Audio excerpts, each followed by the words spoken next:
And welcome back. He's the only soldier in the world to lose an arm in combat and return to the battlefield. And now Izzy Ezegwai's amazing story is inspiring people in Israel and around the world. Meet the decorated squad commander in the Israeli Defense Forces who does not know the meaning of the word quit.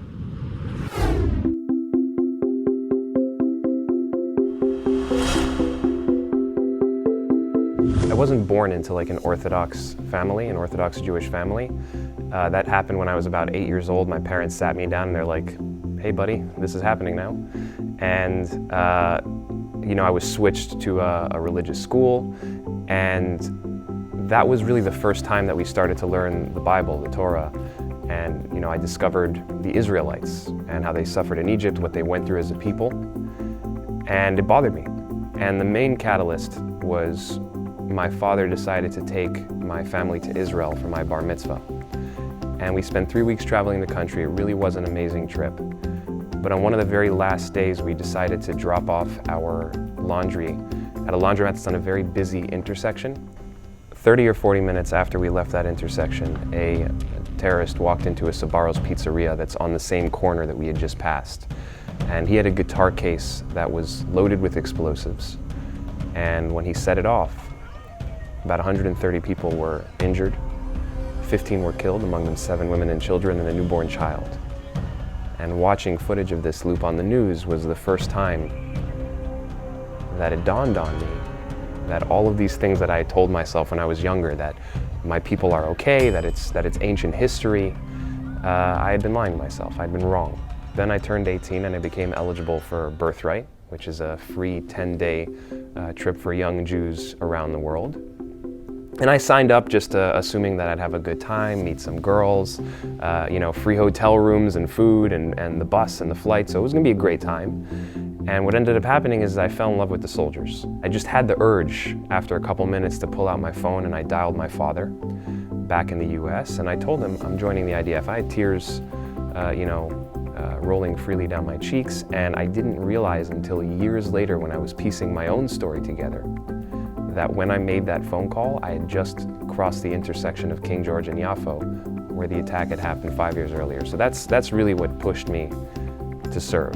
By the time the 9.5 months of training had ended, I felt ready for whatever would come my way. I got a phone call from my commander, and even before I picked up, I knew that something had to be wrong because I saw on the caller ID that it was him and it was the Sabbath.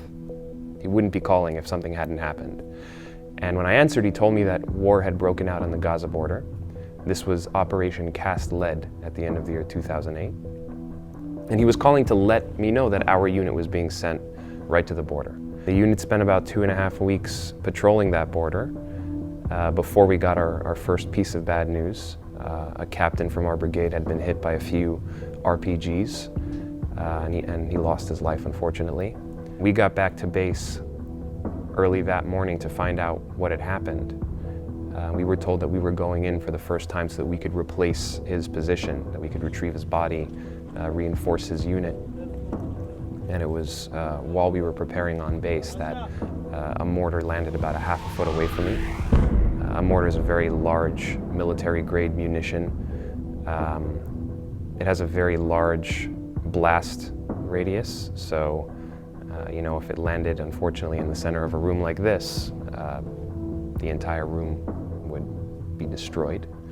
And it landed about half a foot away from me, so having lost my left arm was a breeze, I guess I can say, compared to what could have been. The decision to go back was not a long evolution. It's something that happened right away. I woke up knowing that I wanted to go back. There were a lot of trials along the way. I had to overcome the medication, which was very hard to stop taking because of the severe phantom pain that I still feel currently. I still feel it now. And the doctors were begging me to take it, were telling me that I was crazy to stop. But I understood that a combat soldier is allowed to suffer through pain. Every combat soldier suffers. I still serve. I'm in the Special Forces. I promise you I suffer every year. We all do. But he can't be dependent on medication. So the only way I was going to go back is to stop taking it and to suffer. Now I knew that it wasn't only about me anymore, that if I succeeded, that it would inspire the soldiers around me, that they would see how much it mattered to not only to someone who was wounded, but to somebody who wasn't born there, who didn't have that official obligation. I think it's an obligation regardless. I was very excited at the opportunity to speak for CUFI on campus. CUFI in general, but campus specifically. When students from CUFI stand up for Israel on their campus, they see these students again and again. They have to pass them in the halls, they see them in classrooms. The fight continues for them. And the fact that they choose, out of their own volition, to do this, to me, is inspiring.